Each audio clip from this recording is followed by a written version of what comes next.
Okay, welcome back to Flair College. आज हम study करने वाले हैं वेरिएबल्स इन पाइथन। अगर मैं आपको टेक्स्ट बुक में भी दिखाऊं तो हम देखेंगे कि भाई वेरिएबल्स होते क्या है, ठीक है, फिर उनको क्रिएट किस तरह किया जाता है, फिर क्रिएट करने के लिए किन रूल्स को हमें फॉलो करना पड़ता है, और लास्ट में हम देखेंगे कि different types of variable.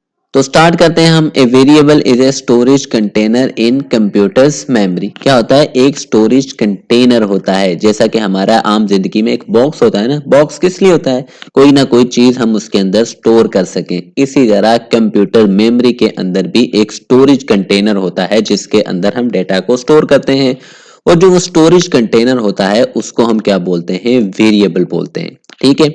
That allow storage. Variable क्या अलाउ कर रहा है? Storage, retrieval and manipulation of data. उसमें हम डेटा को स्टोर कर सकते हैं, उसे वापस गेट कर सकते हैं, उसमें उसको चेंज भी कर सकते हैं। मैनिपुलेशन मतलब हम इसको चेंज कर सकते हैं, ठीक है। जिस तरह बॉक्स में होता है ना, बॉक्स में एक तरह की चीज तो डाली नहीं जाती, आप एक चीज को निकाल के इसकी जगह पे कोई दूसरी चीज भी डाल सकते हो, ठीक है, जो उसमें फिट आ जाए, ठीक है। अब मैं आपको इसको समझाता हूँ कि किस तरह से वेरिएबल हम क्रिएट करते होते हैं। अब यहाँ पे देखो, ये हमारी कोडिंग स्क्रीन है और ये हमारी एक मेमोरी है। यहाँ पे हम क्या करते हैं? कोड करते हैं। मान लो मैंने लिख लिया a इज इक्वल टू 5। अब a यहाँ पे क्या है? एक वेरिएबल है। और ये जो आपको इक्वल का साइन नजर आ रहा है, ये इक्वल का साइन नहीं होता कंप्यूटर में या प्रोग्रामिंग लैंग्वेज है, हम इसको बोलते हैं असाइनिंग ऑपरेटर। ये क्या करता है? जो भी इस साइड पे वैल्यू है, राइट साइड पे, उसको स्टोर करवा देता है हमारे लेफ्ट वाले वेरिएबल के अंदर, ठीक है। अब जैसे ही आपने लिखा ना a इज इक्वल टू 5, यानी a को असाइन कर दी गई है ये वैल्यू जो यहाँ पे 5 नजर आ रही है, तो मेमोरी में क्या होगा? एक बॉक्स बन जाएगा, जो हमने बात की थी ना स्टोरेज कंटेनर, तो ये स्टोरेज कंटेनर बन गया। और a क्या है? ये इसका नेम रख दिया जाता है, ठीक है। अब इसके अंदर वैल्यू हमने क्या असाइन करवाई है? 5। तो इस कंटेनर के अंदर जो डाटा स्टोर हो गया वो 5 स्टोर हो गया, ठीक है। तो इस तरह से एक वेरिएबल को हम क्रिएट करते हैं। मैं एक और एग्जांपल लूं तो यहां पे मैंने क्या है? Price assign 20। मैंने क्या किया? प्राइस में क्या स्टोर करवा दिया? 20, ठीक है। ऑपरेटर का, असाइनमेंट ऑपरेटर का मैंने बताया ना, जो भी यहाँ पे राइट साइड पे वैल्यू है उसको स्टोर करवा जाता है लेफ्ट वाले वेरिएबल के अंदर। तो मेमोरी में क्या होगा? प्राइस नाम से एक बॉक्स बन जाएगा, एक स्टोरेज कंटेनर बन जाएगा, और उसके अंदर क्या स्टोर होगी? ये जो हमारी वैल्यू है 20, ये 20 स्टोर हो जाती है, ठीक है। उसके बाद the value of variable can change. ये जो वेरिएबल की वैल्यू है ना, जो यहाँ पे 5 लिखा हुआ है, ये क्या चेंज हो सकती है throughout the execution of program. जैसे जैसे प्रोग्राम एग्जीक्यूट होता है आप इसको चेंज कर सकते हो अगर चाहो तो, ठीक है। अब किस तरह से चेंज होती है उसके लिए हमारी बुक में एक एग्जांपल दी गई है, तो हम क्या करते हैं? उस एग्जांपल को लिख लेते हैं। तो सबसे पहले यहाँ पे क्या लिखा हुआ है? एज असाइनमेंट ऑपरेटर 71, यानी एज नाम का मेमोरी के अंदर क्या बन गया? एक स्टोरेज कंटेनर बन गया, और उसके अंदर क्या वैल्यू रखवा दी गई है? 71। तो यहाँ पे हमने भी क्या कर दिया? एज के अंदर 71 को स्टोर करवा दिया, ठीक है। उसके बाद क्या कर रहा है? प्रिंट कर रहा है। अब प्रिंट क्या होगा? देखो ये प्रिंट होगा। अब ये प्रिंट किस तरह से होगा वो समझने वाली बात है। सबसे पहले प्रिंट फंक्शन। प्रिंट फंक्शन के बारे में हम बात कर चुके हैं। जब भी हमें अपने प्रोग्राम से कोई आउटपुट चाहिए, कोई वैल्यू प्रिंट करवानी है, तो हम इस प्रिंट फंक्शन का यूज करते हैं, ठीक है। और इसको लिखने का तरीका क्या है? सबसे पहले आपने प्रिंट लिखना है, ठीक है। उसके बाद आपने ब्रैकेट को ओपन करना है, डबल कोड के अंदर मैसेज लिखना है, ठीक है। और उसके बाद यहाँ पे हमने क्या किया है? एक, जब हमने एक से दो चीजें प्रिंट करवानी हो ना, अब देखो ये एक अलग चीज है, जो भी डबल कोड के अंदर लिखा जाएगा वो एज इट इज प्रिंट हो जाएगा। देखो अहमद लिव्ड फॉर, यहाँ पे प्रिंट देखो अहमद लिव्ड फॉर, वो सेम यहाँ पे प्रिंट हुआ। उसके बाद अब जब आपने वेरिएबल को प्रिंट करवाना है, उसको डबल कोड के अंदर नहीं लिखना, उसको आपने क्या करना है? अलग करना है। तो हमने कोमा डाल के अलग कर दिया। फिर उसके बाद हमने वो वेरिएबल लिखा जिसको हमने प्रिंट करवाना है। तो हमने क्या करवाना? एज के अंदर जो वैल्यू है वो प्रिंट होगी यहाँ पे। तो एज वेरिएबल है, इसके अंदर जो भी, क्योंकि एज तो क्या है? एक स्टोरेज कंटेनर है, ठीक है। असल चीज तो इसके अंदर होती है ना, बॉक्स तो क्या है? उसको सिर्फ स्टोर करने का एक जरिया होता है, असल चीज तो बॉक्स के अंदर होती है। तो ये हमारा स्टोरेज कंटेनर है एज, इसके अंदर जो वैल्यू है वो हमें चाहिए। तो जो प्रिंट फंक्शन है, एज के अंदर जो भी होगा वो प्रिंट हो जाएगा। एज के अंदर इस वक्त क्या है? 71।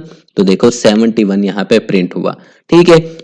उसके बाद मैंने, क्योंकि एक और मैसेज है, ईयर भी प्रिंट करवाना था, तो इस वजह से मैंने कोमे से अलग किया और दोबारा से डबल कोटेशन में एक मैसेज लिख दिया। जो डबल कोटेशन में लिखा होगा वो एज इट इज प्रिंट हो जाएगा। मैंने यहाँ पे कलर से भी इनको अलग अलग किया हुआ ताकि आपको समझ आ जाए। तो ईयर्स देखो एज इट इज प्रिंट हो गया, ठीक है। उसके बाद नेक्स्ट आए तो उस यहाँ पे क्या लिखा हुआ है, एज इज इक्वल टू 60, यानी एज को अब क्या असाइन हो गया हमारा 60।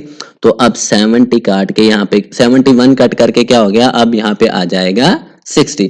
तो देखो a variable can change throughout the execution of program. तो वेरिएबल की वैल्यू पहले 71 थी, अब चेंज होकर क्या हो गई 60। तो एग्जीक्यूशन के साथ साथ हम क्या कर रहे हैं, वेरिएबल की वैल्यू को चेंज भी कर सकते हैं। उसके बाद प्रिंट क्या होगा, ठीक है, प्रिंट होगा एक बार लिव फॉर, फिर एज के अंदर क्या है 60, तो इस दफा 60 प्रिंट होगा, फिर years as it is print हो जाएगा। तो देखो एक बार लिव्ड फॉर 60, ठीक है, और ईयर्स, तो ये message as it is print हुआ। यहाँ पे हमने वेरिएबल को प्रिंट करवाना, तो वेरिएबल को हम डबल कोट के अंदर नहीं लिखते होते बल्कि उसको एज इट इज लिखते होते हैं। तो इसको अलग करने के लिए हमने कोमे का यूज किया, फिर एज लिखा, फिर दोबारा से कोमा लिख के फिर हमने यहाँ पे क्या कर दिया, ईयर्स को प्रिंट करवा दिया। तो इस तरह से हम वेरिएबल्स को और एक मैसेज को प्रिंट करवाते हैं।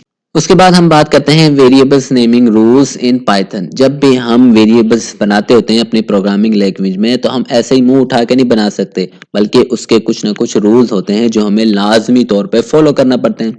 जिनमें सबसे पहला रूल क्या है, the name must be begin with letter. किससे स्टार्ट होना चाहिए, लेटर से, और वो लेटर स्मॉल भी हो सकता है और कैपिटल भी हो सकता है। ए से लेके जी तक जिस मर्जी लेटर से आप स्टार्ट कर सकते हो, चाहे वो स्मॉल हो चाहे कैपिटल हो, ठीक है। इसके अलावा आप अंडरस्कोर से भी स्टार्ट कर सकते हो, ठीक है। फॉर एग्जांपल यहाँ पे मैंने एक वेरिएबल बनाया ए, ठीक है, तो मैंने किससे स्टार्ट किया हुआ है, देखो स्मॉल लेटर से, तो ये क्या होगा हमारा ओके होगा, और इसके अंदर मैंने क्या वैल्यू असाइन कर दी है 10, ठीक है। उसके बाद मैं दूसरा बनाता हूं, मैंने किससे स्टार्ट किया हुआ है, अंडरस्कोर से, इसको हम बोलते हैं अंडरस्कोर।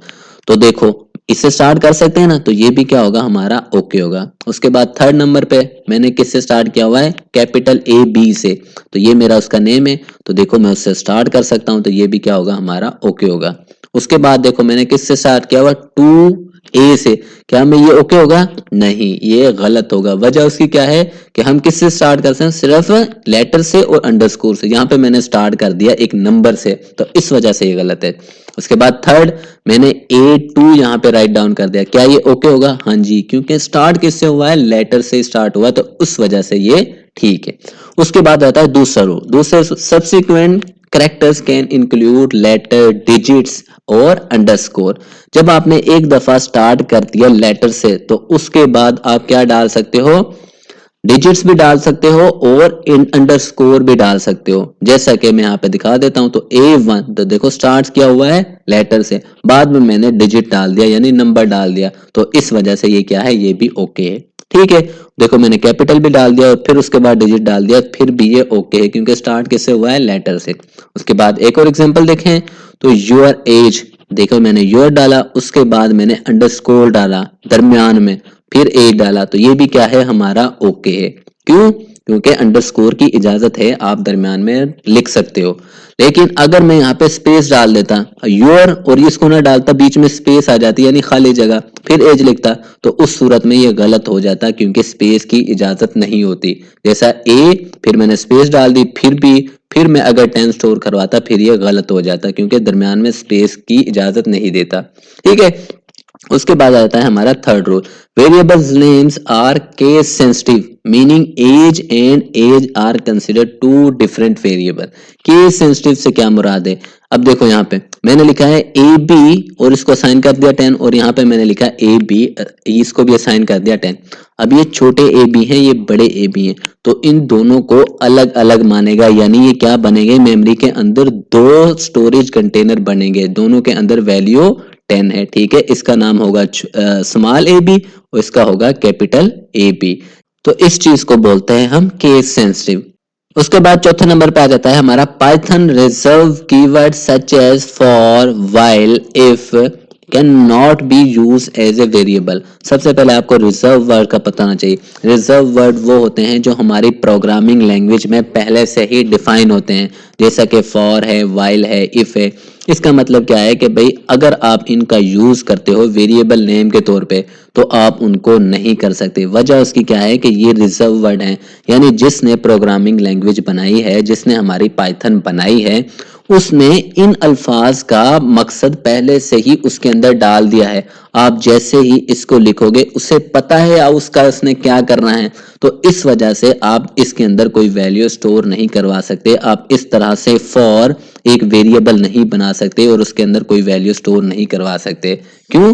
क्योंकि वो क्या है, रिजर्व वर्ड है। पाइथन को पता है कि मुझे इस वर्ड का क्या करना है, आप उसको रीडिफाइन नहीं कर सकते। अब यहाँ पे आप फॉर इज इक्वल टू 10 लिखोगे, इसका मतलब है आप उसको नया मतलब दे रहे हो जो कि आपको अलाउ नहीं किया जाएगा। इसके भी मैं आपको एग्जांपल दिखा देता हूं। तो देखो, वाइल असाइनिंग ऑपरेटर उसके बाद 10, यानी वाइल के अंदर हम अब क्या कर रहे हैं, 10 स्टोर करवाने की कोशिश कर रहे हैं। तो वाइल क्या है, एक रिजर्व वर्ड है। इसका मतलब पहले से ही पाइथन की प्रोग्रामिंग लैंग्वेज में डिफाइन किया गया है, तो इस वजह से ये क्या होगा, हमारा गलत होगा। इसी तरह अगर आप फॉर इफ को करोगे, इफ ये भी क्या होगा, गलत होगा, क्योंकि ये भी क्या है, एक रिजर्व कीवर्ड है। और इसी तरह अगर आप फॉर का यूज करते हो तो ये भी क्या होगा, एक रिजर्व कीवर्ड है, तो ये भी हमारा गलत कंसीडर किया जाएगा।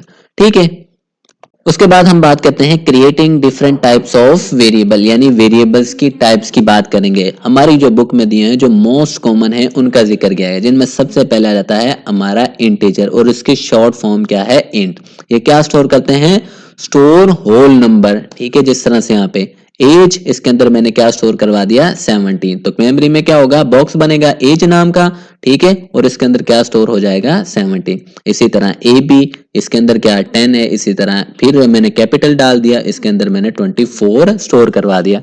यानी क्या स्टोर हो रहा है, सिर्फ और सिर्फ नंबर्स, उनको हम बोलते हैं ये क्या है, इंटीजर डाटा टाइप है। उसके बाद आती है फ्लोटिंग पॉइंट डाटा टाइप, इसको हम फ्लोट से जाहिर करते हैं, यानी शॉर्ट फॉर्म है।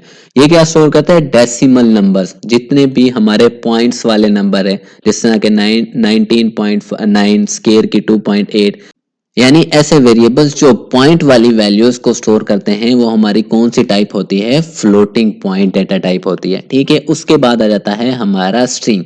स्ट्रिंग क्या स्टोर करते हैं, हमारे टेक्स्ट को, जैसा कि आपका नेम हो गया, आपने डबल कोड डालना है, उसके बाद वो आपने वैल्यू स्टोर करवानी है। ठीक है, जिस तरह के हमारी ईमेल हो गई, देखो डबल कोड, उसके बाद आपने वो वैल्यू स्टोर करवानी है। ठीक है, उसके चौथे नंबर पे आ जाता है हमारा बुलियन। बुलियन दो ही वैल्यू स्टोर करता है, एक ट्रू होती है और एक फॉल्स होती है। जैसे कि हमें अक्सर जरूरत पड़ती है ना कि भाई आप स्टूडेंट हो तो उसका जवाब या तो ट्रू हो सकता है या फॉल्स हो सकता है। तो अगर आप स्टूडेंट हो तो ट्रू, अगर नहीं हो तो फॉल्स। इसी तरह अगर हम मैरिटल स्टैंडर्ड की बात करते हैं, आर यू सिंगल, ठीक है, अगर तो आप सिंगल हैं तो फिर क्या होगा, ट्रू, अदरवाइज वो क्या हो जाएगा, फॉल्स। तो ये बेसिकली हमारी कॉमन डेटा टाइप्स हैं, और भी बहुत सारी आपकी बुक में सिर्फ इन्हीं को डिफाइन किया गया है, तो हम इसी की बात करेंगे। आई होप आपको समझ आ गई होगी। कोई क्वेश्चन हो तो लाजमी पूछेगा, चैनल को लाजमी सब्सक्राइब कीजिएगा। ओके।